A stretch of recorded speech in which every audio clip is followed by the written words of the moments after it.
बिना किसी विलंब के, क्योंकि बच्चियों ने जो मेहनत की है उनका ये ड्रामा न रह जाए, इसलिए लीजिए ब्राह्मी सुंदरी विद्या निकेतन के द्वारा अद्भुत प्रस्तुति। मैं चाहूंगा ये पूरे भारतवर्ष की, हिंदुस्तान की बालिकाएं हैं, इनके लिए एक बार दोनों हाथ उठाकर जोरदार तालियां बजाएं। और मंच का संचालन करने के लिए आ रही है ब्राह्मी वैदेही, कोटा, राजस्थान।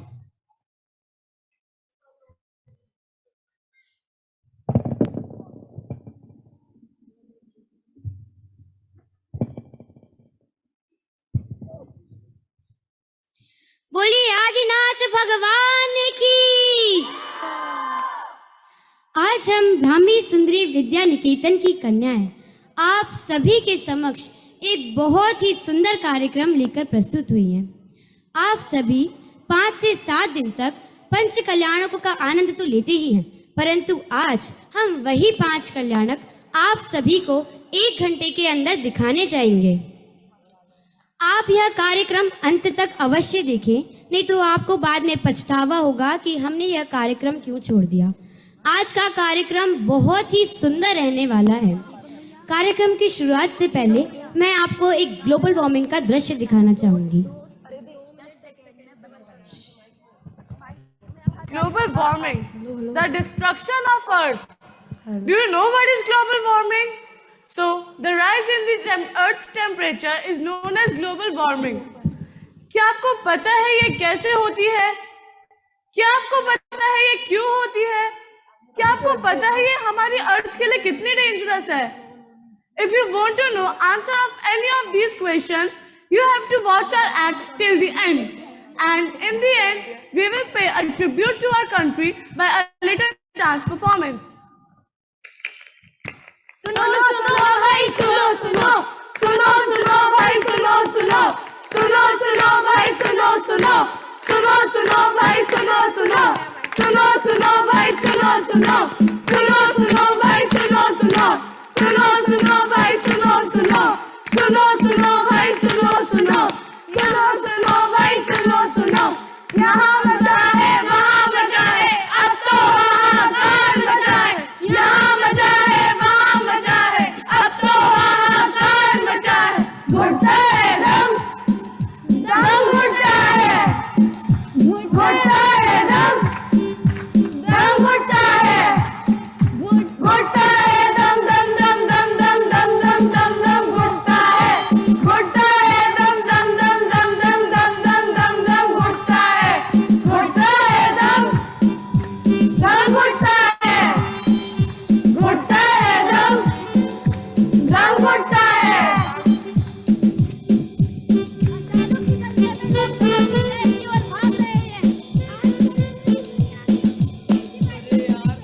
लाइट नहीं है।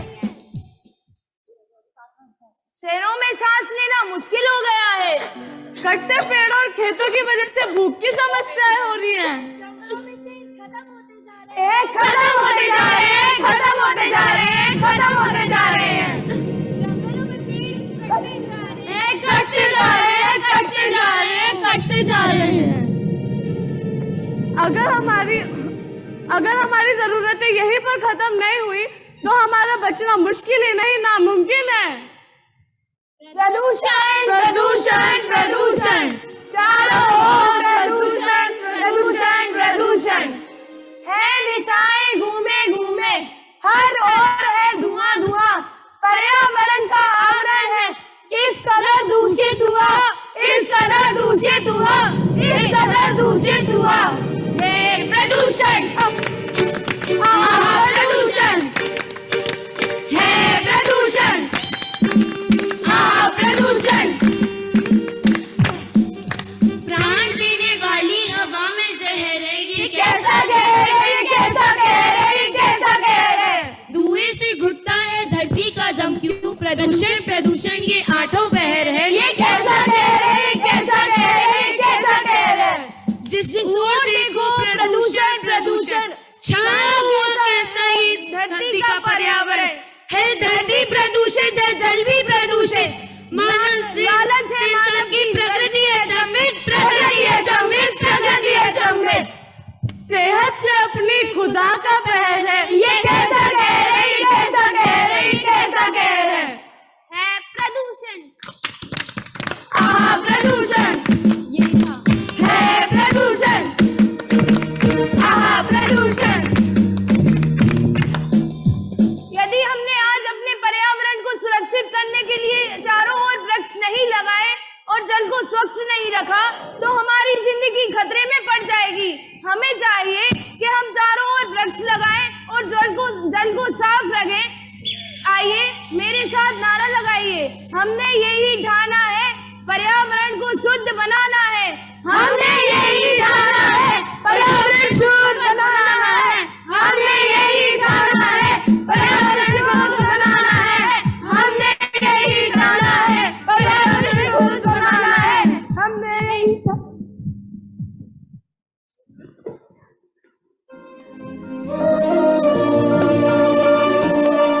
ओ देश मेरे तेरी शान पे सदके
सर्व कर्मों से विरहित प्रभुवन शाश्वत सिद्ध परम पद पायो। सर्व कर्मों से विरहित प्रभुवन शाश्वत सिद्ध परम पद पायो।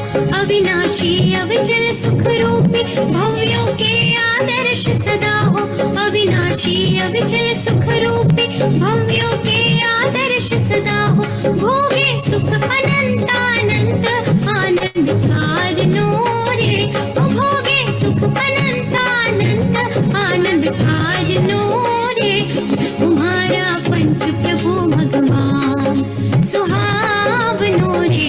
तुम्हारा पंच प्रभु भगवान सुहावनो रे। पथारी वीतराग जिन मुद्रा मन भावनो रे। पथारी वीतराग जिन मुद्रा मन भावनो रे।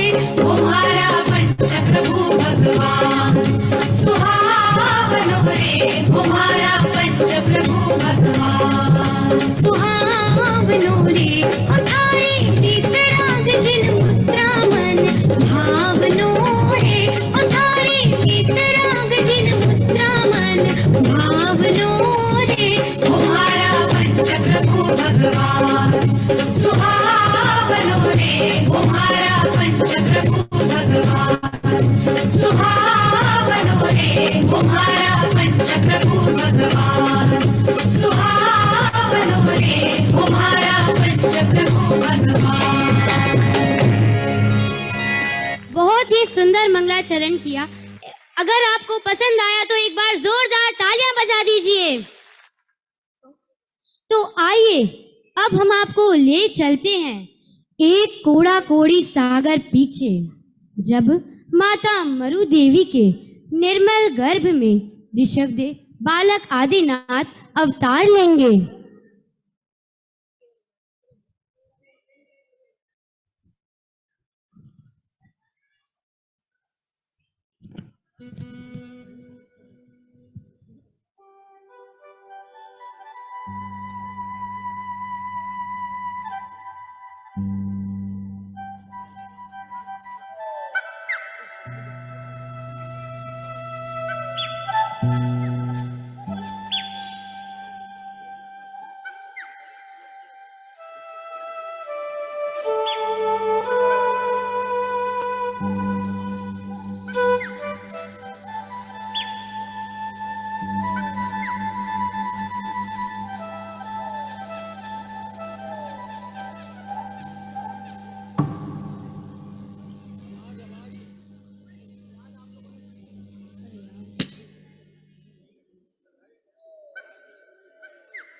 शुभ देखा उन्नत कंधा शब्द बने। दूजा बैल एक शुभ देखा उन्नत कंधा शब्द बने। ऐसे स्वप्न कभी नहीं देखे। ऐसे स्वप्न कभी नहीं देखे। अचरज होवे माँ को सुनो जी को सुनो जी। माँ ने देखे 16 सपने जाने उनका हो जाने उनका फल क्या होगा।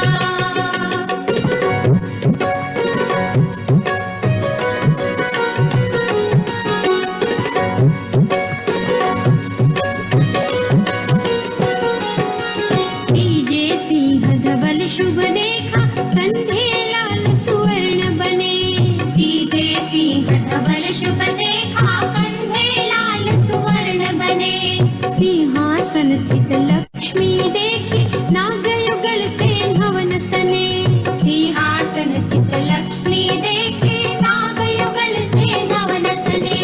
ऐसे स्वप्न कभी नहीं देखे।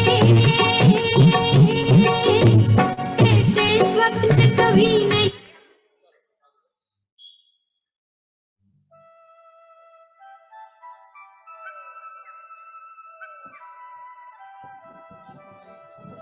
इस प्रकार माता 16 सपने देखती है। स्वर्ग में सौधर्म इंद्र की आज्ञा से गर्भ के 6 महीने पूर्व और 9 महीने गर्भ के ऐसे 15 माह तक कुबेर रत्नों की वर्षा करता है।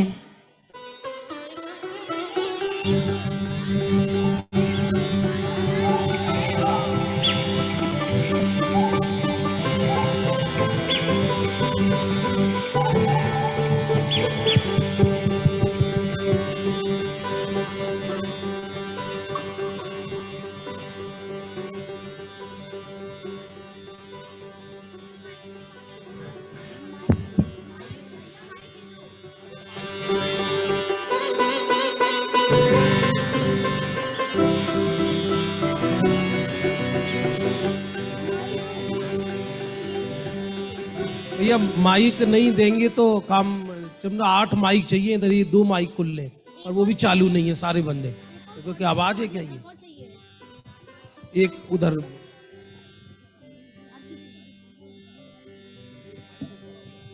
ओरी मोरे मैया, इतने सारे रतन, बाप रे इतने सारे रतन। असली है, सारे रतन असली है, असली है। अरे तुम क्या देख रहे हो, तुम भी बटोर लो, बटोरो। अरे बिन्ना तुम का आँख फाड़ी फाड़ी घूरी जा रही हो, तुम भी तो बटोरो रतन, वरना हमें ही सबरे बटोर लें। अरे अब्बा तुम भी तो बटोरो रतन।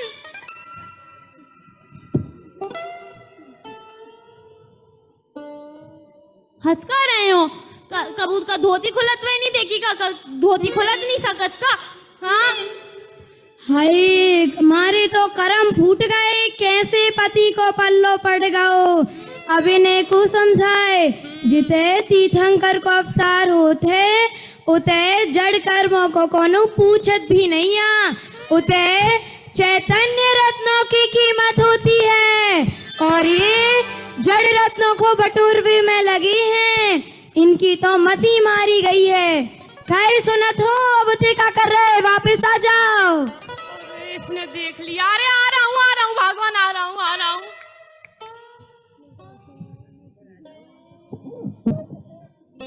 गर्भ धारण के पश्चात इंद्र की आज्ञा से दिक कुमारी देवियां माता मरु देवी की दासियों के समान सेवा करने लगती है।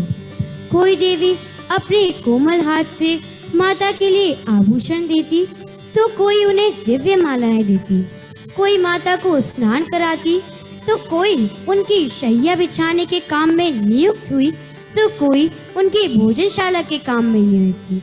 इसी प्रकार से अनेक प्रकार से वह देवियां माता की सेवा करती हैं। वह देवियां माता मरु देवी से कुछ चर्चा करती हैं, तो आइए देखते हैं वे क्या चर्चा कर रही हैं।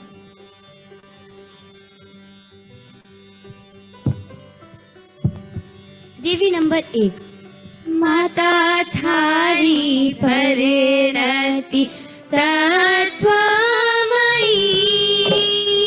माता थारी परिणति तत्वमयी, पायो जिन वचनों ना सार, माता संग चर्चा माता थारी परिणति तत्वमयी।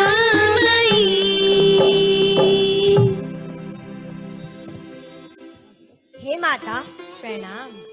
माता जीव का लक्षण क्या है? बहुत ही सुंदर प्रश्न किया इस देवी ने। लगता है यह देवी अवश्य ही स्वर्ग में स्वाध्याय करती है। हाँ माता, उत्तर दीजिए।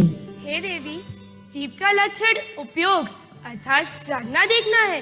जीव तो ज्ञाता दृष्टा स्वरूप है। बहुत सुंदर उत्तर दिया माता ने। यह जो जीव है ये तो ज्ञाता दृष्टा स्वरूप है। तुम ही हो ज्ञाता दृष्टा, तुम ही हो, तुम ही जगोत्तम शरण, तुम ही हो, तुम ही हो ज्ञाता दृष्टा, तुम ही हो, तू ही जगोतम शरण तुम्ही हो। प्रणाम माता।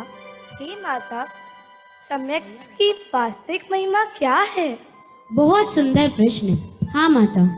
हे देवी, सम्यक दर्शन की वास्तविकता तो यह है कि वह पाप के उदय में जीव को भटकने नहीं देता एवं पुण्य के उदय में अटकने नहीं देता। तीर्थंकर की माता भी एक भव अवतारी होती है, इसलिए निरंतर उनके अंतर में वैराग्य रस झरता रहता है। सुख आते हैं, दुख आते हैं, सुख आते हैं, दुख आते हैं, इन्हें आते जाते सुख दुख में हम मस्त रहते हैं, हम मस्त रहते हैं। अज्ञानी रोते रहते हैं, ज्ञानी समता रखते हैं। हे माता प्रणाम। माता, घर घर में न्यारेपन का क्या कारण है? अरे अरे देवी जी, क्या स्वर्ग में भी अलग अलग चूल्हे जलते हैं? अच्छा, यह देवी तो बहुत दिन से माता की सेवा में यहाँ पृथ्वी लोक पर है, शायद इसलिए इनके मन में ऐसा प्रश्न उठा हो। जी माता। हे देवी, स्वच्छंद भोग वृत्ति एवं कर्तृत्व का अहंकार ही न्यारेपन का कारण है। बहुत सुंदर उत्तर। सुना आपने क्या कहा माता ने? स्वच्छंद भोग वृत्ति। स्वच्छंद अर्थात मनमानी। आज हर घर की यही समस्या है। बहू कहती है कि सास तो दिन भर फोन में लगी रहती है, सास कहती है कि बहू तो दिन भर ब्यूटी पार्लर में बैठी रहती है, सारा काम तो मैं करती हूँ। तो आज इसी वजह से ये लोग सब अलग अलग रहना चाहते हैं। आज इसी वजह से परिवार बिखर बिखर कर एकल हो रहे हैं। दूसरा उत्तर भी बहुत सुंदर दिया माता ने। कर्तृत्व का अहंकार। कर्तृत्व अर्थात करने वाला। सब कहते हैं, सास कहती है कि मैं करती हूँ, बहू कहती है कि सारा काम तो मैं करती हूँ। आज इसी वजह से सारे परिवार टूटते जा रहे हैं। तो हमें तो इन सब पे अंकुश लगाना होगा। अगर आप अपने परिवार को बचाना चाहते हैं तो हमें प्रेम से रहना होगा। हम एक हैं, हम एक हैं, संकल्प ले हम एक हैं। देव हमारे एक हैं, गुरु हमारे एक हैं, धर्म हमारा एक है। हम एक हैं, हम एक हैं, संकल्प ले हम एक हैं। हे माता प्रणाम। हे माता, इस जग में अंधा कौन है? अरे यह कैसा प्रश्न पूछ रही है देवी? जिस व्यक्ति की आंख नहीं होती वह अंधा होता है। परंतु जरूर इस प्रश्न में, इसके उत्तर में कहीं ना कहीं कोई रहस्य छुपा है। देखते हैं माता क्या उत्तर देती है। हे देवी, जो बाहर में देखने योग्य जिन रूप को वह अंतर में देखने योग्य चिद रूप को ऐसा नहीं देखता, वह आंख होते हुए भी अंधा है। बहुत सुंदर। देखा जब अपने अंतरे को, कुछ और नहीं भगवान मैं। देखा जब अपने अंतरे को, कुछ और नहीं भगवान मैं। पर आए भले ही पामरे हो, अंदर से मैं भगवान हूँ मैं।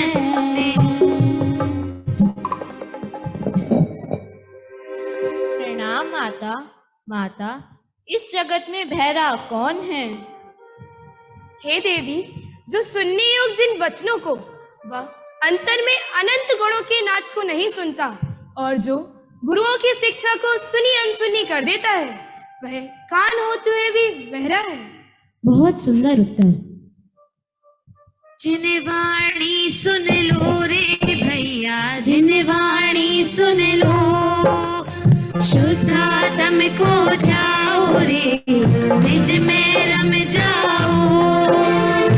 तेरे दर्शन से ओ माता सम्यक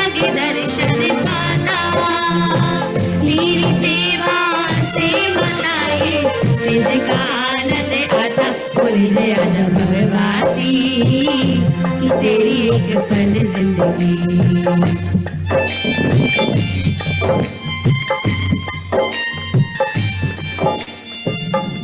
प्रणाम माता। माता, कौन सा चेहरा सबसे सुंदर है? लगता है यह देवी अभी अभी ब्यूटी कॉन्टेस्ट से वापस आई है और वहाँ पर सेलेक्ट नहीं हो पाई है। देखते हैं माता क्या उत्तर देती है। हे देवी, चेहरा तो वह सुंदर है जिसमें साम्य भाव हो, परंतु यह जीव क्रीम पाउडर लगाकर यह मानता है सुंदर होगा, परंतु यह नहीं सोचता यह सब तो शरीर को मनिल बनाने वाले हैं। वास्तव में चेहरा तो वह सुंदर है जिसकी आंखों में सील का काजल हो, ओठों में तत्व चर्चा हो, वही चेहरा सबसे सुंदर है। क्रीम और पाउडर मुख को उज्ज्वल नहीं मलिन बनाता है, वो साम्य भाव जिस चेहरे पर वह चेहरा शोभा पाता है। आँखों में काजल शील का हो, अरुलचा पाप कर्म से हो, ज्ञानी का रूप बसा हो वे, करुणाता केवल धर्म से हो। हे माता प्रणाम। माता, इस जगत का सबसे बड़ा परिवर्तन क्या है? हाँ माता जी, उत्तर दीजिए। हे देवी, निरंतर विचारों का या दृष्टि का परिवर्तन ही सबसे बड़ा परिवर्तन है। दृष्टि अर्थात श्रद्धान, मिथ्या श्रद्धान छूटने पर सम्यक श्रद्धान होना ही सबसे बड़ा परिवर्तन है। बहुत सुंदर उत्तर। दृष्टि बदले बिना सम्यक्त्व नहीं हो सकता, इसलिए हमें मिथ्यात्व का त्याग करके सम्यक्त्व की प्राप्ति करनी चाहिए। शुद्धात्मा का श्रद्धान होगा, निज आत्मा तब भगवान होगा। शुद्धात्मा का श्रद्धान होगा, निज आत्मा तब भगवान होगा। प्रणाम माता। माता, जिन शासन की सेवा कौन करेगा? बहुत सुंदर प्रश्न। जी माता। हे देवी, जो महाभाग्यशाली होगा, संसार दुखों से भयभीत होगा, जिसका चित्त विषय कसायों से विरक्त होगा, अथवा जो आत्म कल्याण की भावना बाता होगा, वही जीव जिन शासन की सेवा करेगा। जिन शासन बड़ा निराला, मानो अमृत का प्याला। जिन शासन बड़ा निराला, मानो अमृत का प्याला। इसी प्रकार यह देवी माता से चर्चा करते हुए अपने स्थान की ओर प्रस्थान करती हैं। प्रणाम माता। तो आइए अब हम आपको ले चलते हैं जन्म कल्याण की ओर। 9 माह पश्चात जिस प्रकार प्रातः काल के समय पूर्व दिशा कमलों को विकसित करने वाले प्रकाशमान सूर्य को प्राप्त करती हैं, उसी प्रकार माता मरु देवी भी चैत्र कृष्ण नवमी के दिन मति श्रुत अवधि तीनों ज्ञान से शोभायमान, तीनों लोकों के एकमात्र स्वामी दैदीप्यमान पुत्र को प्राप्त करती है। बोली भगवान के जन्म कल्याणक महोत्सव की। एक बार जरा दोनों आवाम जरा हाथ उठा दीजिए, बोले भगवान के जन्म कल्याणक महोत्सव की। उधर स्वर्ग लोक में सौदर्म इंद्र का सिंहासन कंपायमान होने लगता है, जिससे इंद्र यह जान लेता है कि पापों को जीतने वाले जिन्हें इंद्र देव का जन्म हुआ है।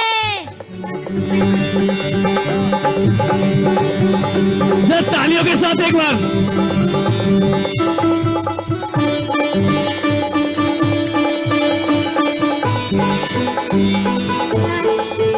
भव्य जीव रूपी कमलों को विकसित करने वाले श्री तीर्थंकर रूपी सूर्य के उदित होते ही इंद्र ने जन्माभिषेक की तैयारियां शुरू की। पांडुशिला पर जाकर अभिषेक किया।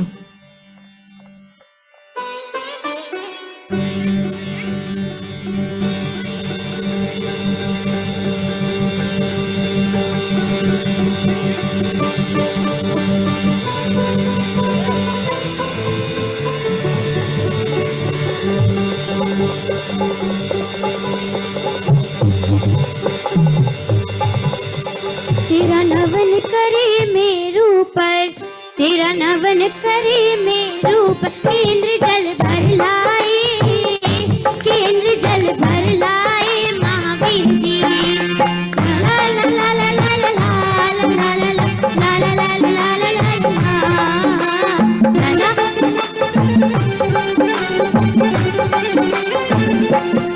वो तुझे दिव्या जलाए पलना, वो तुझे दिव्या जलाए पलना, मुझे हो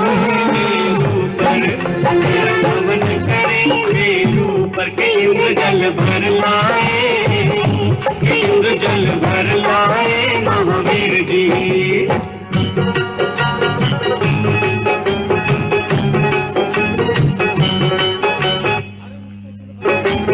तत्पश्चात राजा रानी को पुत्र सौंपने के बाद इंद्र अपने परिकर के साथ तांडव नृत्य करता है, अपनी हजार भुजाएं बनाता है। तो आइए देखते हैं सौधर्म इंद्र का तांडव नृत्य।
हमें अनिशिका अंग्रेजी हम आती है, English is coming to me. हाँ, अब पहले तो तुमने इंद्र को तांडव देखो, अब तुम हमाओ तांडव देखो।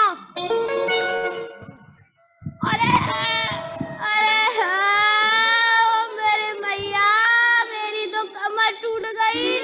अरे मैं मर गया, काय को मैंने जो तांडव करो। पोपट पोपट कौन बोला? पोपट पोपट कौन बोला? कौन? अब निकल ही से निकल लो।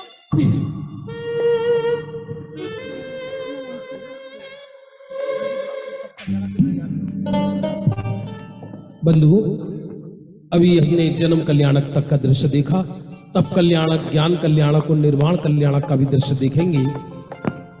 सर्दी थोड़ी कम है दिल्ली में, मैंने तो देखा था खुला है, तो खुले में कैसे बैठेंगे लोग, लेकिन ब्राह्मी सुंदरी विद्या निकेतन यहाँ चूंकि सवादीनाथ के प्रेमी है, मुनिराजों के प्रेमी है, जिन धर्म के प्रेमी है, इसलिए खुले आकाश में भी लोग आप नृत्य नाटिका देखने के लिए बैठे हैं। बच्चियों के लिए जोरदार तालियां बजाइए। मैं केवल आपका 2 मिनट लूंगा, वो इसलिए ये ब्राह्मी सुंदरी विद्या निकेतन हमारे विश्वास नगर में चलता है और अभी इसके अंदर 45 कन्या हैं पूरे देश की। हम ये चाहते हैं इस वर्ष 60 कन्याएं होने वाली हैं और एक बरसवार 100 कन्याएं इस विद्या निकेतन में पढ़ेंगी। जैन धर्म सहित लौकिक शिक्षा अंगीकार करती है।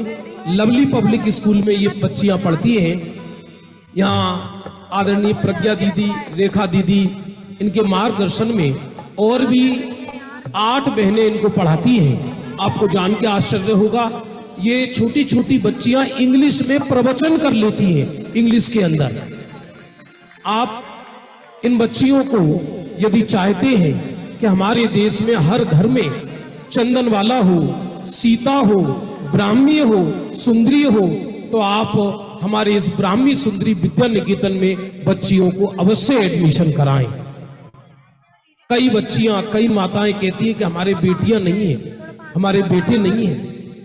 मैं, आप गलत अर्थ में मत लेना, मैं चाहूंगा एक बच्चे के अंदर जैन धर्म की शिक्षा आप डालेंगे तो आप 2 कुल को सुधार करेंगे, 2 कुल का सुधार करेंगे। सच बात यह है, वो धर्म, वो घर बहुत भाग्यवान होगा जिस घर में सास बहू धर्म की चर्चा करें, झगड़ा ना करें। तो हमारे इस विद्या निकेतन में सारी शिक्षा निःशुल्क रहती है। मात्र स्कूल की फीस बच्चियां भरती है, वहां पर रहना, खाना, पढ़ना, उनका स्वास्थ्य, ये सब निःशुल्क है। और उसमें ध्यान देंगे, 1 वर्ष का बच्ची का मात्र 31,000 रुपये न्योछावर राशि रहती है। 2 कन्याएं, नरेंद्र जैन, क्या नाम है, हाँ, हमारे बाहुबली एनक्लेव से नरेंद्र जैन, अलका जैन, 1 कन्या का 31,000 रुपये और 2 कन्याएं, जोरदार ताली बजा के स्वागत करें। 11 कन्याएं हमारे श्री सेठ जी राजेश जी पुष्पांजलि, जोरदार ताली बजा के स्वागत करें। यहाँ के हमारे, मेरा बहनों से निवेदन है, बैठी रहे बहनें, ये बेटियां, ये बच्चियां, ये बहनें आपकी हैं और ये कार्यक्रम ज्यादा देर का नहीं है, लेकिन तप कल्याणक का अद्भुत दृश्य समर्पण का देख के जाएंगे। हमारे यहाँ के ऋषभ विहार के जो हमारे श्री विजय जैन साहब, ऋषभ विहार दिगंबर जैन मंदिर, 1 कन्या उन्होंने पूर्व में गोद ली थी। यहाँ के महामंत्री श्री विपुल जैन, उन्होंने भी 1 कन्या की जैन धर्म की पढ़ाई के लिए गोद ली थी। और भी किसी का भाव हो तो आप अवश्य भाव जगाएं। जिनके भाव हो हमारे राजेश जी भाई साहब को आप अवश्य लिखाएंगे, ऐसी हमारी भावना है। लीजिए आगे, अब हम तप कल्याणक प्रारंभ करते हैं।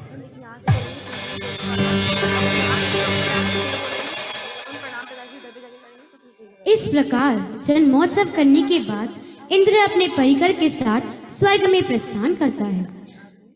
उनकी बाल्य अवस्था देव कुमारों के साथ क्रीड़ा करते हुए कब व्यतीत हो गई और वे पूर्ण यौवन अवस्था को प्राप्त कब हो गए, यह पता ही नहीं चला। भगवान के मुख रूपी चंद्रमा में जो कांति होती है, वह 3 लोक में किसी भी दूसरी जगह नहीं होती। भगवान का शरीर अत्यंत सुंदर होता है, उन्हें कभी बुढ़ापा नहीं आता, उनके शरीर में रोग आदि व्याधियां नहीं होती। भगवान का शरीर समचक्र संस्थान वाला होता है। उनकी यौवनावस्था को देखते हुए उनका विवाह नंदा व सुनंदा नाम की 2 बहनों से कर दिया गया। रानी नंदा से भरत आदि 100 पुत्र एवं ब्राह्मी नामक पुत्री उत्पन्न हुई एवं रानी सुनंदा से कामदेवों में पहला कामदेव, बाहुबली और सुंदरी नामक पुत्री उत्पन्न हुई। उन पुत्र पुत्रियों से सौभाग्यशाली राजा ऋषभदेव ऐसे सुशोभित होते थे जैसे ज्योतिषी देवों के समूह से घिरा हुआ सुमेरु सुशोभित होता है। ब्राह्मी और सुंदरी दोनों ही कन्याएं इतनी सुंदर थी मानो सौंदर्य के समूह को एक जगह इकट्ठा करके उन्हें बनाया गया। एक दिन राजा ऋषभदेव अपने कक्ष में बैठे थे। उसी समय वे दोनों पुत्रियां वहां आती हैं और वे उनसे कुछ वार्तालाप करती हैं। यह ब्राह्मी सुंदरी की वार्तालाप भारत में आज से पहले कभी नहीं दिखाई गई है। राजा ऋषभदेव के नाम पर रखी ऋषभ विहार की धरा पर आज प्रथम बार इस चर्चा का मंचन होने जा रहा है। हमारी सुभाष सेन मधु जैन वो एक कन्या गोद ली है। भैया गोद का अर्थ ये नहीं है कल को आप कहने लगो घर पे भेजो, माता पिता मेरे प्राण ले लेंगे, पूरे देश की बच्चियां हैं ये। गोद का मतलब है इनको संस्कार देना है, ये अर्थ है इसका। सुभाष जैन मधु जैन ये एक कन्या गोद ली है। मैं तो कहता हूं बहनों को इसमें अवश्य भाव जगाना चाहिए। तो आइए अब हम देखते हैं राजा ऋषभदेव एवं ब्राह्मी सुंदरी की वार्तालाप। सुंदरी देखो, पिताश्री अपने कक्ष में विराजमान है। आज उनसे वार्ता करने का बड़ा अच्छा अवसर है क्योंकि उनके निकट कोई भी मंत्री आदि नहीं है। हाँ दीदी, देखो आज तो पिताश्री के पास कोई भी मंत्री आदि नहीं है। चलो चलते हैं। पिताश्री, क्या हम कक्ष में आ सकती हैं? हाँ हाँ पुत्रियों, अवश्य। तुम वहाँ कक्ष के दरवाजे पर क्यों खड़ी हो? आओ, इधर आओ। प्रणाम पिताश्री। आयुष्मती भव पुत्रियों, रत्नात्रय विभूषित हो। आओ पुत्रियों, बैठो। आज देवों के साथ अमरवन घूमने जाने की योजना थी, लेकिन देवलोक तो पहले ही जा चुके हैं। कोई बात नहीं पिताश्री, आज हम आपके साथ घूमने जाएंगे। अवश्य पुत्रियों, आज मैं अपनी बेटियों के साथ स्वयं अमरवन घूमने जाऊंगा। लेकिन एक बात बताओ, ये घूमना फिरना खेलना कूदना कब तक करोगी? अब तो तुम्हारी शिक्षा प्राप्त करने की उम्र हो गई है। अच्छा पिताश्री, अब हमें पढ़ना होगा, परंतु ये तो बताइए हमें पढ़ाएगा कौन? अरे पुत्रियों, तुम चिंता क्यों करती हो? मैं तुम्हें पढ़ाऊंगा। मैं अपनी दोनों पुत्रियों को स्वयं शिक्षित करूंगा। ये तो बहुत अच्छी बात है पिताश्री कि आप हमें पढ़ाएंगे, लेकिन ये शिक्षा हमारे किस काम आएगी? पुत्रियों, यद्यपि तुम अपने शील और विनय गुण के कारण इस बाल्य अवस्था में भी वृद्धा के समान हो, विद्या अभ्यास से तुम सोने में सुहागा की भांति विभूषित होगी। और तुम्हें पता है, विद्या से ही तो जीवन सफल होता है। पिताश्री, विद्या से जन सफल कैसे होता है? पुत्रियों, तुमने यह पंक्ति तो सुनी ही होगी कि मनुष्य विवेक के बिना पशु के समान है, और ये विवेक हमें शिक्षा से ही प्राप्त होता है। संशय विपर्यय अनध्यवसाय रहित पदार्थ का यथार्थ निर्णय हम अपनी बुद्धि से, हम अपने विवेक से स्वयं कर सकते हैं। हमारे लिए हितकारी क्या है, अहितकारी क्या है, इसका निर्णय हम अपने विवेक से, अपने ज्ञान से, अपनी बुद्धि से करते हैं। तुम्हें पता है, विद्या अध्ययन से हमारे योग व्यक्तित्व का निर्माण होता है, और शिक्षा का अर्थ होता है कि अपने अंदर सोचने समझने की शक्ति का विकास होना। तुम्हें पता है, हमारे पास ज्ञान और संस्कार दो ऐसी अमूल्य निधियां हैं जो हमसे कोई भी कभी नहीं छीन सकता। देश हो या परदेश, हमारा धन तो हमसे कोई भी छीन सकता है, परंतु ये दोनों चीजें हमसे कभी कोई नहीं छीन सकता। पिताश्री, हमने तो सुना था कि लोग आजीविका के लिए शिक्षा प्राप्त करते हैं, तो क्या शिक्षा प्राप्त करने के बाद हमें भी कमाना होगा? अरे पुत्रियों, तुम तो बहुत भोली हो। शिक्षा का प्रयोजन मात्र जीविका निर्वाह करना थोड़ी ना है। उसका अर्थ तो होता है अपने अंदर समझ उत्पन्न करना। और तुम्हें क्यों कमाना होगा? तुम्हें पता है, जब बेटियां पितृगृह में होती हैं तो उनके पालन पोषण की जिम्मेदारी एक पिता की होती है, और जब वे विवाहित हो जाती हैं तब उनके पालन पोषण की जिम्मेदारी उनके पति की होती है। वे तो गृह स्वामिनी होती हैं, धर्म कर्म की अधिष्ठात्री देवी होती है। यदि पति 56 करोड़ दिनार का अधिपति होता है तो पत्नी भी उतने ही धन की स्वामिनी कहलाती है पुत्रियों। अच्छा पिताश्री, तो ऐसी बात है। वैसे हमारे विद्या अध्ययन का शुभारंभ कब से होगा? पुत्रियों, शुभस्य शीघ्रम, शुभ काम में देरी कैसी। चलो हम आज से ही विद्या अध्ययन प्रारंभ करते हैं। तो अभी आज सभी ने ब्राह्मी सुंदरी एवं राजा ऋषभदेव की वार्तालाप देखी।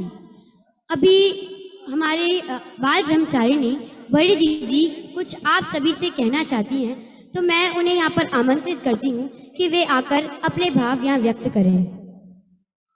अभी नीलांजना का नृत्य भी होगा। आप देखेंगे अभी जो एक कन्या गोद ली थी हमारे सुभाष जैन, मधु जैन, वो 90 ऋषभ बिहार।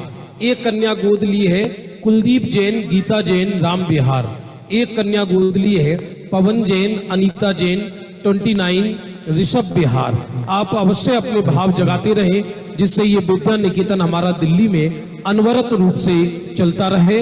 आप बस थोड़ा सा धैर्य रखें, आप यहाँ उठे ना कोई भी और कार्यक्रम देखें। ये जो हमारी दीदी ब्रह्मचारिणी प्रज्ञा बेन, आपके अथक प्रयासों से ये विद्या निकेतन चल रहा है। सुबह 6 बजे से लेके रात्रि के 9 बजे तक धर्म के, तत्व ज्ञान के, लौकिक और पारलौकिक संस्कार दिए जाते हैं। बहन जी का जोरदार ताली बजा के स्वागत करिए। एक कन्या अमित जैन, मोनिका जैन, गीतांजलि अपार्टमेंट, उनकी तरफ से उन्होंने गोद ली है। एक कन्या अमित जैन, मोनिका जैन। नमन टेक्सटाइल, राकेश जैन, 2 कन्याएं।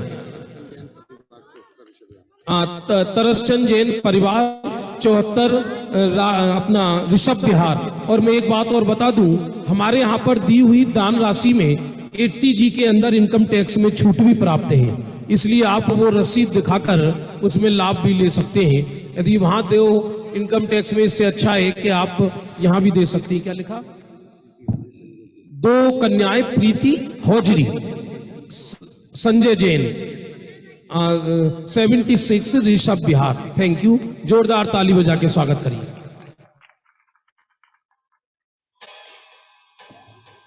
सभी को मेरा जय जिनेन्द्र। अभी आप सभी ने देखा कि राजा ऋषभदेव ने किस प्रकार अपनी पुत्रियों को शिक्षा दी। मैं आपका ध्यान 2 बिंदुओं की ओर आकर्षित करना चाहती हूँ। उसमें पहला बिंदु ये है कि आदिनाथ भगवान ने स्वयं अपनी पुत्रियों को शिक्षा दी। उन्होंने ये नहीं कहा कि जाओ बेटियों अपनी माँ के पास जाओ और वहाँ उनसे शिक्षा ग्रहण करो, आप तो बेटियाँ हो, पुत्रियाँ हो, हम आपको क्या शिक्षा दें। उसके पीछे एक बहुत बड़ा मनोविज्ञान है और आदिनाथ भगवान ये जानते थे। क्या मनोविज्ञान होगा ये? कि वे जानते थे कि बेटी को जब माँ कुछ कहती है, 10 बार भी कहती है, तो बेटी नहीं सुनती है और नहीं मानती है। लेकिन जब वही बात पिता एक बार कहते हैं तो बेटी एक बार में ही सुन भी लेती है और मान भी लेती है। इसलिए आदिनाथ भगवान ने स्वयं अपनी पुत्रियों को शिक्षा दी थी। मैं यहाँ बैठे हुए सभी बेटियों के पिताओं से एक बात कहना चाहती हूँ। यदि वे अपने बेटियों का सर्वांगीण विकास करना चाहते हैं तो वे अवश्य अपनी बेटियों को शिक्षा एवं संस्कार दें। आज के पिता अपनी बेटियों को सुविधा तो देते हैं परंतु संस्कार नहीं देते हैं, और सुविधा देने से जब वे बेटियां अनर्गल प्रवृत्ति करती हैं तब वे ये कहते हैं कि बेटी बिगड़ गई है, हम क्या करें, हम अपने बच्चियों से परेशान हैं। अगर आप अपनी बेटी का उज्जवल भविष्य चाहते हैं, उनका सर्वांगीण विकास चाहते हैं, तो आप अपनी बेटियों को उचित शिक्षा दें। पिता को द्रव्य, क्षेत्र, काल, भाव का माता से अधिक ज्ञान होता है, क्योंकि माता का दायरा तो घर तक सीमित होता है और पिता बाहरी दुनिया से अधिक परिचित होते हैं। इसलिए वे उस बेटी को उचित शिक्षा दे सकते हैं। यदि हर पिता अपनी बेटी के बारे में ये सोचे तो हमारे घर घर में ही नहीं वरन पूरे भारत में ब्राह्मी सुंदरियां होंगी। इसलिए हम उनकी शिक्षा के बारे में अवश्य सोचें। मेरा दूसरा बिंदु है कि आदिनाथ ने जैसे ही पुत्रियों ने कक्ष में प्रवेश किया, पहले उन्हें लाड़ प्यार दुलार दिया, उसके बाद शिक्षा की बात कही।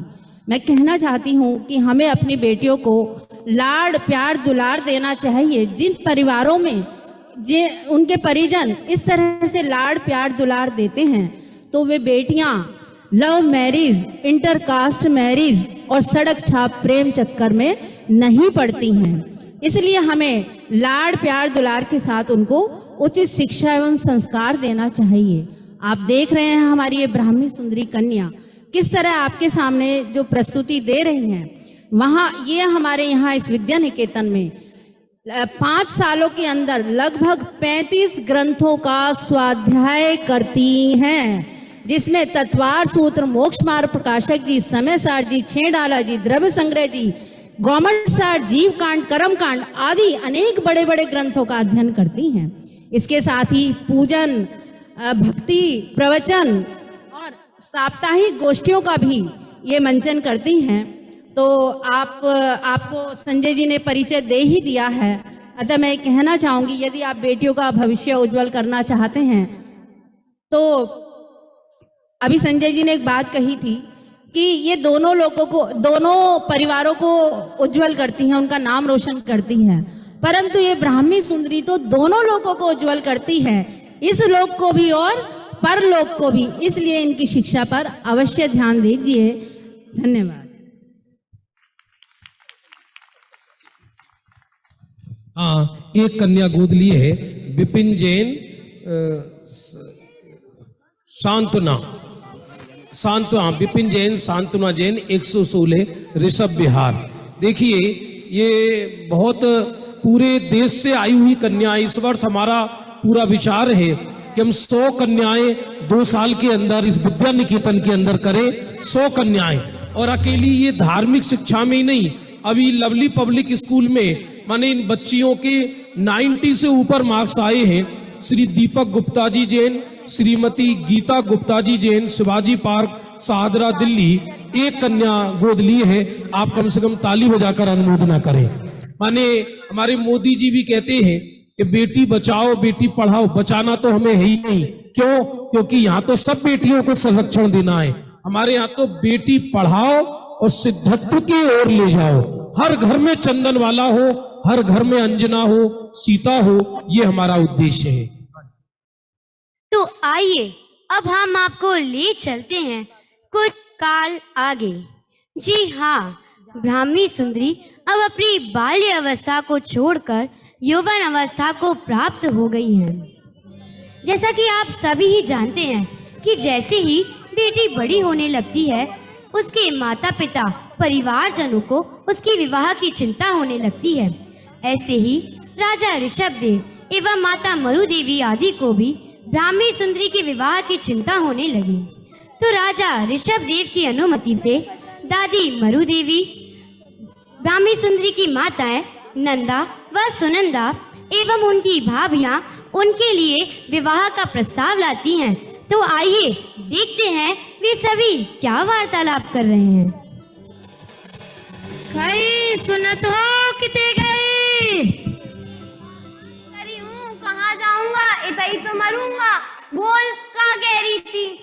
तुम्हें तो अपनी मोड़ियों की कछु चिंता है नहीं है, हमें अपनी मोड़ी की बहुत चिंता है। हमें ब्राह्मी सुंदरी के ब्याह से याद आ गई, हमारी मोड़ी को सोई ब्याह है, ऊके लाजे मोड़ा ढूंढ लाओ। ठीक है, ढूंढ लाऊंगा। यो तो बता कि कैसा लड़का ले आऊं। हे भगवान, तुम्हें जोलो नहीं है पता। देखो, पहले तो मोड़ा गोरा और सुंदर हो वो चाहिए, कमाल तो वो चाहिए, और उसकी मम्मी सीधी होनी चाहिए।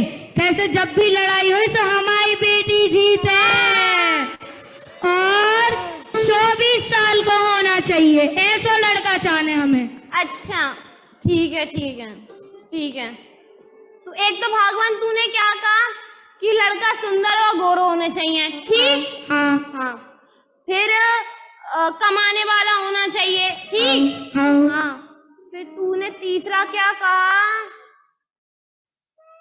की माँ सीधी होनी चाहिए ताकि अपनी लड़की जीते। और चौथा, वो 24 साल का होना चाहिए, ऐसा ही? ठीक है भागवान, ऐसा ही लड़का ढूंढ के लेके आऊंगा। तू चूल्हा चौका संभाल अपनो। आओ जाओ जल्दी। ठीक है। अरे भागवान सुन तो जरा। हाँ बोलो। मान ले लड़का सुंदर हुआ, ठीक है, कमाने वाला भी हुआ, उनकी माँ भी सीधी हुई, लेकिन लड़का अगर 24 साल का नहीं हुआ तो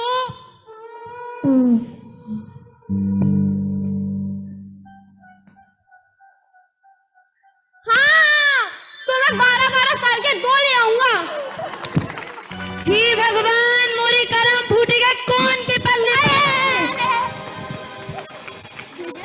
तो आइए अब देखते हैं ब्राह्मी सुंदरी एवं बाकी परिवारजनों की चर्चा। देख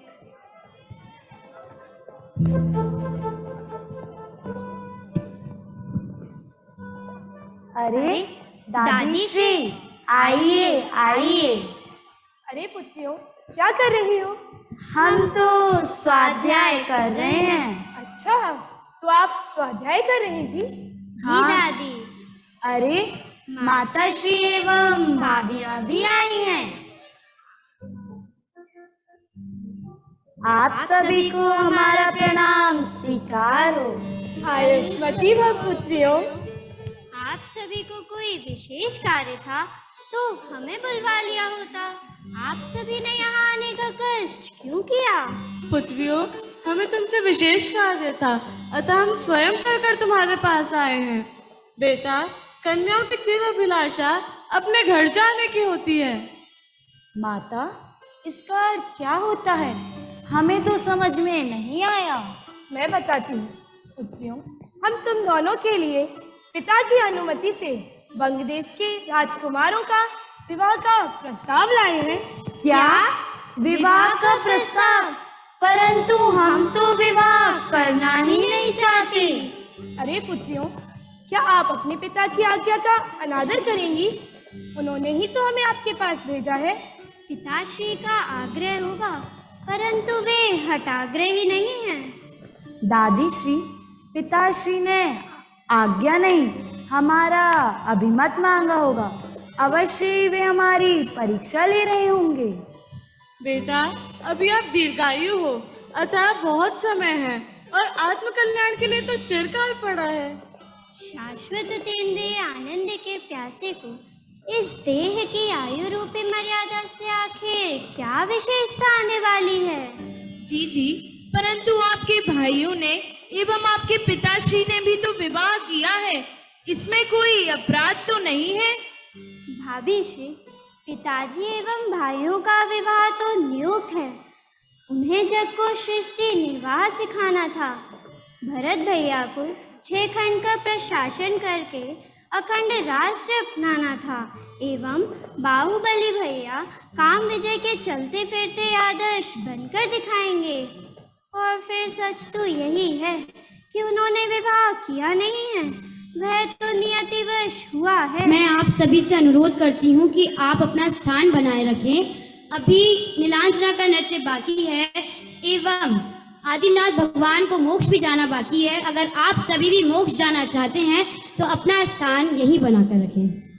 भाभी श्री, विवाह अपराध नहीं, अपराध का फल है। अपने आत्मानंद को छोड़ना यही अपराध है। अरे दीदी, आपकी दादी श्री और माता श्री ने भी यह मार्ग अपनाया है, क्या उसे बढ़ाना आपका कर्तव्य नहीं है? संसार को बढ़ाने वाले मार्ग को आगे बढ़ाना कर्तव्य नहीं है। अपने वरण श्रेष्ठ मार्ग को आगे बढ़ाना ही हमारा कर्तव्य है। पुत्रियों, अगर सर्वगुण संपन्न वर मिले तो? परंतु भाभी श्री, जिस मार्ग पर जाना ही नहीं उस मार्ग के लिए सोचना ही क्यों? पुत्रियों, तुम समझती क्यों नहीं? मार्ग कठिन है, संकट युक्त है। वनखंड की साधना सरल नहीं होती। दादी श्री, क्या नरक निगोज से भी ज्यादा कठिन है आनंदमय जिन्मार्ग?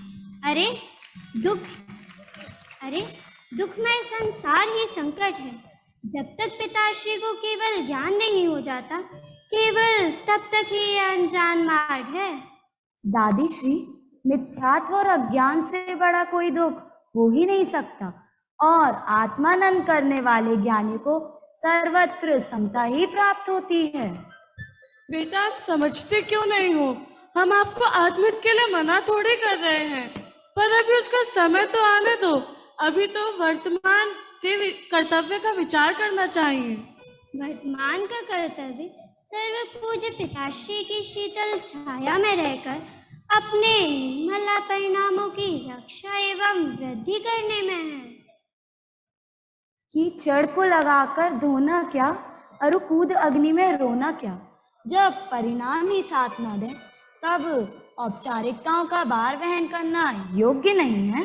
तो यही तुम्हारा अंतिम निर्णय है। विचार लो, ऐसा वर फिर नहीं मिलेगा। पुत्रियों, ऐसे भावुकता में निर्णय नहीं लेना चाहिए।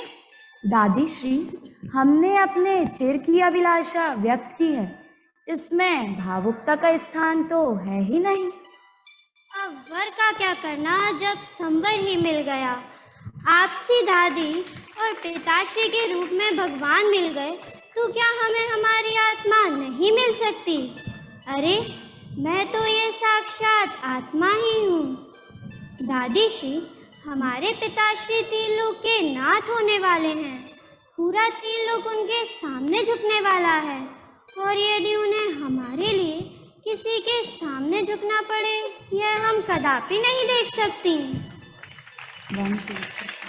क्यों दादी श्री, माता श्री एवं भाभी श्री, क्या आप पिताजी को झुकते हुए देखना चाहेंगी? अरे पुत्रियों, तुमने तो हमें निरुत्तर ही कर दिया। रत्नत्रय युक्त कन्याओं, तुम्हारा यह अंतिम भाव हो, ऐसा हम सबका आशीर्वाद है। हम तुम्हारे अभागी की अनुमोदना करते हैं। आप सभी का आशीर्वाद ही तो हमारा संबल है। आप हमारी प्यारी दादी हो ना? आप भी हमारे साथ मोक्ष मार्ग में आओगी ना? हाँ हाँ, अवश्य, क्यों नहीं। चलो, यह सुख सूचना ऋषभ कुमार को देके आते हैं। इस प्रकार राजा ऋषभदेव को राज्य करते करते 83 लाख पूर्व हो गए, और फिर एक दिन राजा ऋषभदेव का जन्मोत्सव चल रहा था, जिसमें सौधर्म इंद्र ने स्वर्ग की अप्सराओं को उनकी सभा में नृत्य गान के लिए उपस्थित किया, जिसमें सौधर्म इंद्र ने एक देवी ऐसी भेजी जिसकी आयु कुछ समय ही शेष रह गई थी। उस देवी का नाम था नीलांजना। वह देवी किस प्रकार राजा ऋषभदेव के वैराग्य में निमित्त बनी, तो आइए हम चलते हैं राजा ऋषभदेव के जन्मोत्सव में।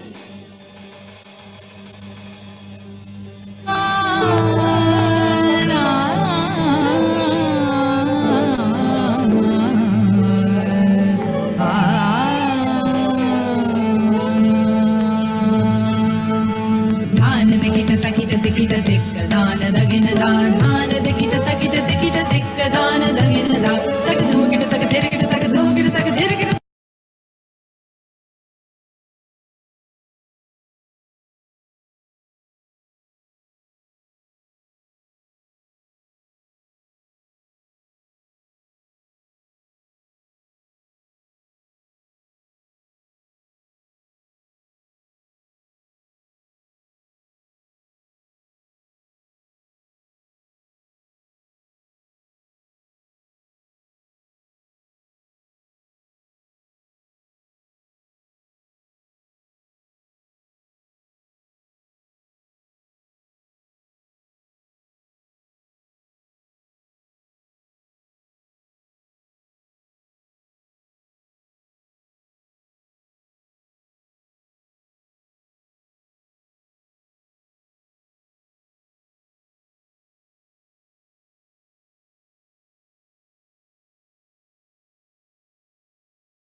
धा तकदन्ना कत्ता धा तकदन्ना धा तकदन्ना कत्ता धा तकदन्ना धा तकदन्ना कत्ता धा तकदन्ना धा कत्ता धा तकदन्ना धा तकदन्ना धा तकदन्ना तकदन्ना कत्ता धा तकदन्ना धा तकदन्ना कत्ता धा तकदन्ना धा तकदन्ना कत्ता धा तकदन्ना धा कत्ता धा तकदन्ना धा तकदन्ना धा तकदन्ना तकदन्ना कत्ता धा तकदन्ना धा तकदन्ना कत्ता धा तकदन्ना धा तकदन्ना कत्ता धा तकदन्ना धा कत्ता धा तकदन्ना धा तकदन्ना धा तत्त थे तदरि थे ता थे तदरि थे ता थे तत्त थे ता थे थे आ थे थे थे थे थे थे थे तत्त थे थे दो दो तीन तीन चार चार पाँच पाँच छः छः छः दो तीन चार पाँच छः सात आठ नौ 10 11 12 13 14 15 16 17 18 19 20 तान दृत कनन रत दीपना तान दृत कनन रत दीपना तदियनार तदियनार ताना दृत दृत कनन रत दीपना रत दीपना रत दीपना।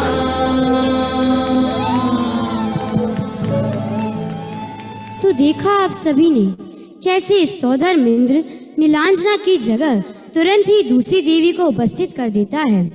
सभा में किसी को पता नहीं चलता, परंतु राजा ऋषभदेव अपने दिव्य ज्ञान से जान लेते हैं कि नीलांजना की मृत्यु हो गई। बस इस बात का विचार करते ही राजा ऋषभदेव को संसार शरीर भोगों से वैराग्य उत्पन्न हो गया और वे जैनेश्वरी दीक्षा धारण करने के लिए जंगल की ओर चले।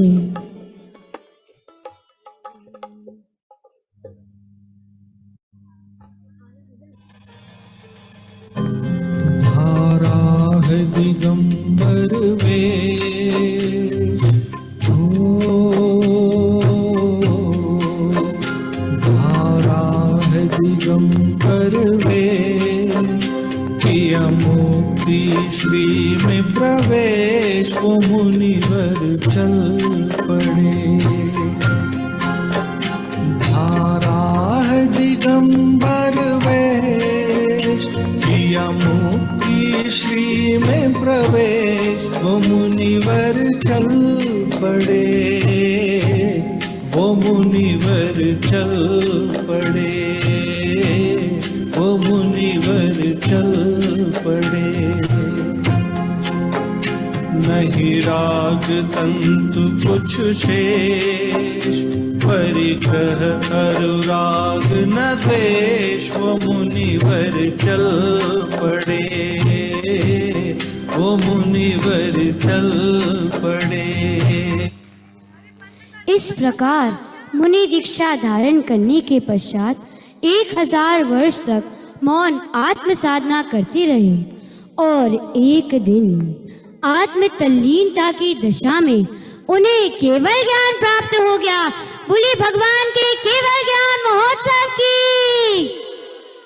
भगवान ने 4 घाती कर्मों का नाश करके अनंत चतुष्टय प्रकट कर लिए। उनकी दिव्य ध्वनि खिड़ने लगी और भव्य जीव अपना मोक्ष मार्ग प्रशस्त करने लगे।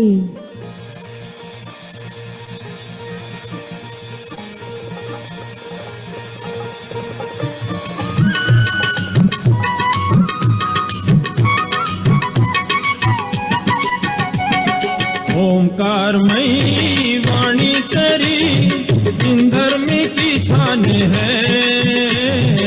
ओंकारमयी वाणी तेरी जिन धर्म की शान है। समोचरण देख के शांत छवि देख के गणधर भी हैरान है। समोचरण देख के शांत छवि देख के गणधर भी हैरान है। ओंकारमयी वाणी तेरी जिन धर्म की शान है। ओंकारमयी वाणी तेरी जिन धर्म की शान है। समोचरण देख के शांत छवि देख के गणधर भी हैरान है। समोचरण देख के शांत छवि देख। अभी मोक्ष कल्याणक नहीं हुआ है तो आप लोग कहीं उठकर नहीं जाएंगे। मैं हमारे ट्रस्टीज अंकल राजेश जी को आमंत्रित करना चाहूँगी। वे आप सभी से कुछ कहना चाहते हैं।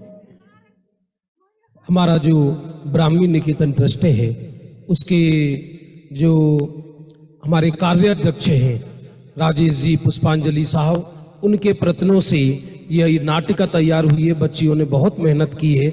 एग्जाम के समय, एग्जाम तो आजकल प्राण ले रखे हैं, जब देखो तब एग्जाम चल रहे हैं। कौन सा जमाना आ गया। पहले जमाने में साल में एक बार एग्जाम होते थे और आदमी मस्त पड़ी रहती थी। अभी 24 घंटे एग्जाम, एकदम सूख रहा है व्यक्ति एग्जाम दे देकर। फिर भी बच्चियों ने तैयारी की। मोक्ष कल्याणक से पहले आदरणीय राजेश जी भाई साहब। उपस्थित संपूर्ण सदन को मेरा सादर जय जिनेन्द्र। सर्वप्रथम तो मैंने जिन्हों महानुभावों ने बालिकाएं गोद ली हैं, मैं उनका हृदय से हार्दिक आभार व्यक्त करता हूं। और एक सूचना मैं आपको देना चाहता हूं। जैसा कि आपको ज्ञात है कि शिखर जी का प्रकरण संपूर्ण भारतवर्ष में सभी को ज्ञात है। विश्व जैन संगठन उसके लिए एक बीड़ा उठाया है संजय जैन जी ने। मैं उस विश्व जैन संगठन का संरक्षक होने के नाते आपको एक सूचना देना चाहता हूं कि हमने एक सद्भावना यात्रा 5 फरवरी को सरधना से शुरू की थी, जो विभिन्न क्षेत्रों से होती हुई झारखंड स्थित अपना श्री पावन सिद्ध श्री सम्मेश शिखर जी तीर्थ यात्रा पर शिखर जी में 5 मार्च को पहुंचेगी और 6, 7, 8 3 दिन वहां पर श्री विश्व जैन संगठन कल्याणकारी योजनाओं का आरंभ करेगा। वहां पर हमारे पास एक 8000 गज का भूभाग पहले से ही है। उस भूभाग पर हम हॉस्पिटल, स्कूल, वृद्धाश्रम एवं अन्य कल्याणकारी योजनाओं का शुभारंभ करेंगे। उस दिन वहां पर शिलान्यास होगा। 6 तारीख को पहाड़ की वंदना होगी, पहाड़ की सफाई की जाएगी। 7 तारीख को हम इन कल्याणकारी योजनाओं का प्रारंभ करेंगे। 8 तारीख को भी यह गतिविधि जारी रहेगी। उसके बाद इस कार्य का संपन्न होगा। आप सभी से अनुरोध है, कृपया 6, 7, 8 को वहां पर शिखर जी पहुंचकर उत्साहवर्धन करें विश्व जैन संगठन का और तन मन धन से विश्व जैन संगठन का सहयोग करें। इसी श्रृंखला में 9 फरवरी को इसी जगह, इसी स्थल पे विश्व जैन संगठन के माननीय श्री संजय जी समाज को अपना उद्बोधन देंगे और यहाँ से यह यात्रा आगे श्री सम्मेश शिखर जी के लिए प्रारंभ होगी। कृपया शाम को 7 बजे सभी श्रेष्ठीगण एवं धर्मानुरागी आए और अपना समय, हमें थोड़ा सा अपना समय दें, अपना कीमती समय निकाल कर हमें दें। धन्यवाद। माघ कृष्ण चतुर्दशी के दिन भगवान को मोक्ष की प्राप्ति हो गई। बोलिए भगवान के मोक्ष कल्याणक महोत्सव की। अशरीरी सिद्ध भगवान आदर्श तुम्ही मेरे। अशरीरी सिद्ध भगवान आदर्श तुम्ही मेरे। अविरूप श्रोत चिद घन उत्कर्ष तुम्ही मेरे। अशरीरी सिद्ध भगवान आदर्श तुम्ही मेरे। अंत में हम पांचों कल्याणकों को एक नृत्य के माध्यम से दिखाना चाहेंगे। उसके बाद एक गीत होने जा रहा है। तब तक आप सभी अपना स्थान यहीं बनाकर रखें। एक बात मैं बताना भूल गया, इन बच्चियों के लिए ऋषभ ज्वेलर परिवार ने पुरस्कार का अनुदान प्राप्त किया है।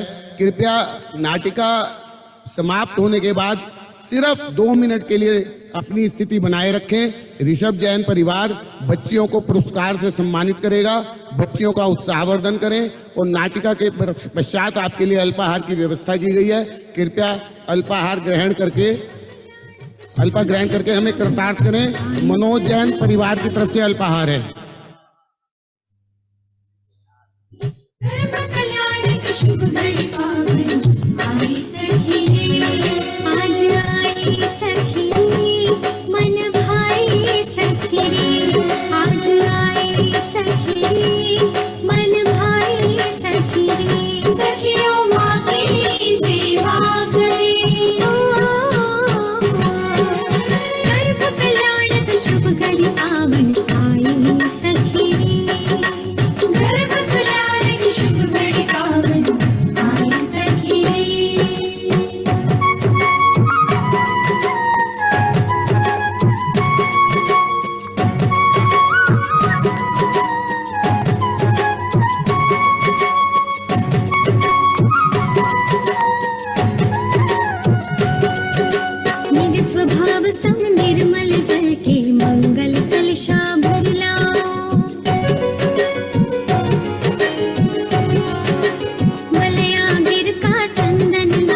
वसुधा ही झूमे लगी आनंद झड़ी, सारी वसुधा ही झूमे लगी आनंद झड़ी।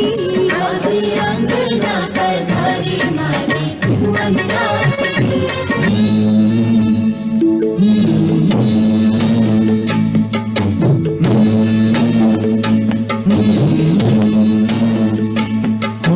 संसार लगने लगा अब असार, निज गायक की सुधि आई।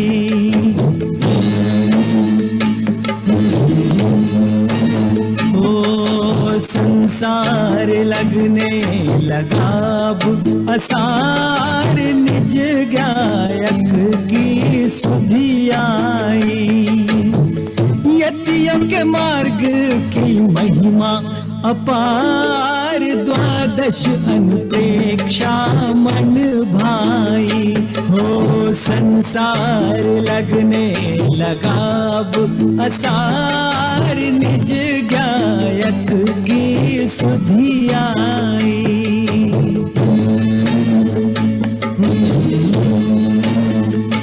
उपशम रस की धारा बहती, अंतर परिणति यही कहती, जन्म मरण का अंत होएगा, अनगारियों का पंथ होएगा। लोकांतिक देवों ने की जय जयकार, धन्य मुनि दशा मन भाई। हो संसार लगने लगा अब असार, निज गायक की सुधि आई।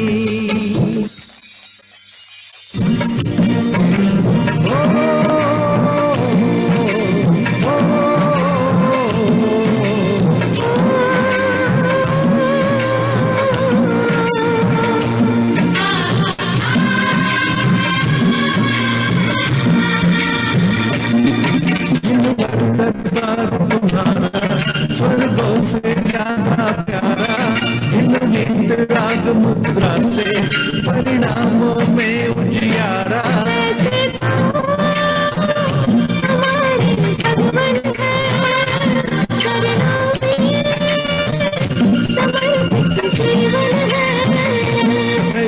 तो हमारे भगवान है, चरणों में समर्पित जीवन है। समव शरण के अंदर शरण कमल पर आसन,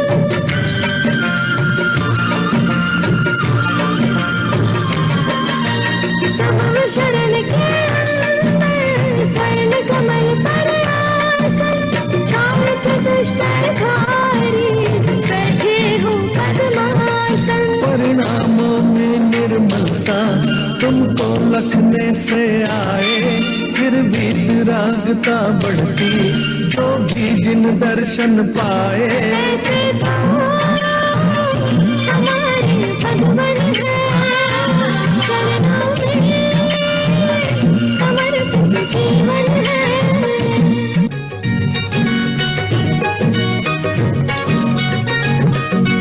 आओ नी भविजन, आओ नी भविजन, सिद्ध क्षेत्र के तले सिद्ध प्रभु से मिले, निज अनुभव रस पान करे। आओ नी भविजन, आओ नी भविजन, मधुबन की पावन वसुधा से, मधुबन की पावन वसुधा से मंगल आमंत्रण आया, मंगल आमंत्रण आया। सिद्धों के संग मिल जाने को, सिद्धों के संग मिल जाने को, भव्यों को है बुलवाया, भव्यों को है बुलवाया। अष्टकर्म के बंधन छूटे, अष्टकर्म के बंधन छूटे, भव भव से, भव भव से निज अनुभव रस पान करे। आओ नी भविजन, आओ नी भविजन। मात्र आप लोग 2 से 4 मिनट रुकेंगे। सभी बच्चियां ऊपर आ जाएं, मेरा निवेदन है सभी बच्चियां ऊपर आ जाएं। हमारे आदरणीय सतीश जैन, अमित जैन, अतुल जैन, 11 शांति विहार और 38 ऋषभ विहार ऋषभ ज्वेलर्स परिवार कृपया मंच पे आएं और इन बालिकाओं का वो अपने कर कमलों से यहाँ पुरस्कार दे रहे हैं। अखिल भारतीय महिला संगठन मधु जैन 47 ऋषभ विहार, रानी जैन 91 किरण विहार, ये एक बालिका गोद ली है इन्होंने। हमारे मदन लाल जी जैन बाहुबली एनक्लेव, इन्होंने 2 बालिकाएं गोद ली हैं, 2 बालिकाएं। हमारा ऋषभ विहार दिगंबर जैन मंदिर कमेटी, हमारे ब्राह्मी सुंदरी विद्या निकेतन की हमारी अधीक्षिका जी, प्राचार्य जी और वहाँ के सभी कार्यकर्ताओं को बहुत बहुत धन्यवाद ज्ञापित करती है, क्योंकि उन्होंने उनका आमंत्रण स्वीकार करके इस कैलाश पर्वत के समापन समारोह के अवसर पर यहाँ सुंदर नृत्य नाटिकाएं दी।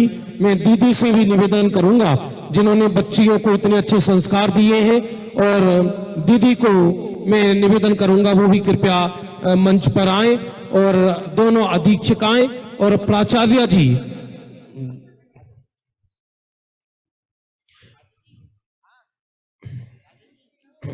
राजेश जी फोटो तो बहुत खींच रहे हैं जो। और बेदही ने बहुत सुंदर संचालन किया। बेदही का जोरदार ताली बजा के स्वागत करेंगे। पूरे देश की कन्याएं हैं ये, आप देखेंगे अगले साल ये कम से कम 18 राज्य की कन्याएं, यहाँ हम सोच रहे हैं दक्षिण भारत की कन्याएं भी आए। कर्नाटक से मैं स्वयं इनविटेशन दे के आया हूँ, महाराष्ट्र से भी कन्याएं आएंगी, कर्नाटका से कन्याएं आएंगी पढ़ने के लिए दिल्ली में हमारे इस हॉस्टल के अंदर, इसलिए आप ये आनंद लेते रहे। लो हम याद करें सती ब्राह्मी को, सुंदरी और चंदन बाला, राजुल द्रौपदी कौशल्या, रैन मंजूषा और सीता। शीलन पालन का था गहना, विनय का पहना था कंगना, श्रद्धा की माथे पर बिंदिया, संयम की ओढ़ी थी चुनरिया। उन सतियों को याद करे, प्रभुवर से फरियाद करे, सम्यक हमें उनके जैसा दे। धर्म का साथ था, खुद पर विश्वास था, साहस हमें उनके जैसा दे।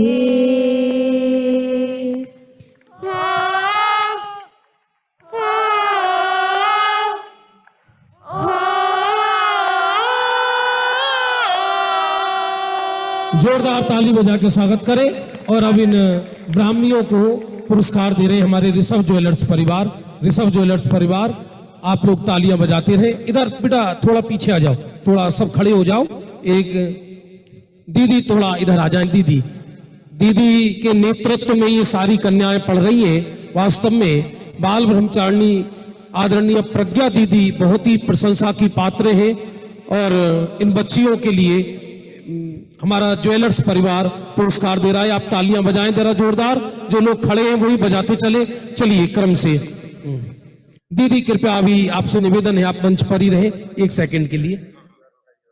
हाँ हाँ, हमारा दिगंबर जैन समाज ऋषभ विहार आदरणीय दीदी श्री और हमारी दोनों अधीक्षिकाएं, हमारी प्राचार्य जी बिल्कुल निर्वांचक भाव से, मैं आपको बताऊं ये कोई प्रोफेशनल नहीं है और केवल तत्व ज्ञान की विद्या इन बच्चियों को दे रही है ब्रह्मचारिणी प्रज्ञा दीदी। मैं चाहूंगा पूरा सदन आदरणीय प्रज्ञा दीदी का ताली बजा के स्वागत करेंगे। और हमारे जितने भी ऑडियंस यहाँ साधर्मी मेहमान पधारे, ऋषभ विहार दिगंबर जैन मंदिर ऋषभ विहार परिवार की तरफ से आप सबका हार्दिक अभिनंदन है, हार्दिक स्वागत है। और अंतिम समय तक जो बैठे रहे उनके लिए और जोरदार तालियां। हाँ ऐसा है। आप लोग सब अल्पाहार लेकर जरूर जाएं। श्री मनोज जी परिवार, फ्रूटी परिवार, 94 ऋषभ विहार की तरफ से अल्पाहार है। आप अल्पाहार लेकर उन्हें अनुग्रहित करें।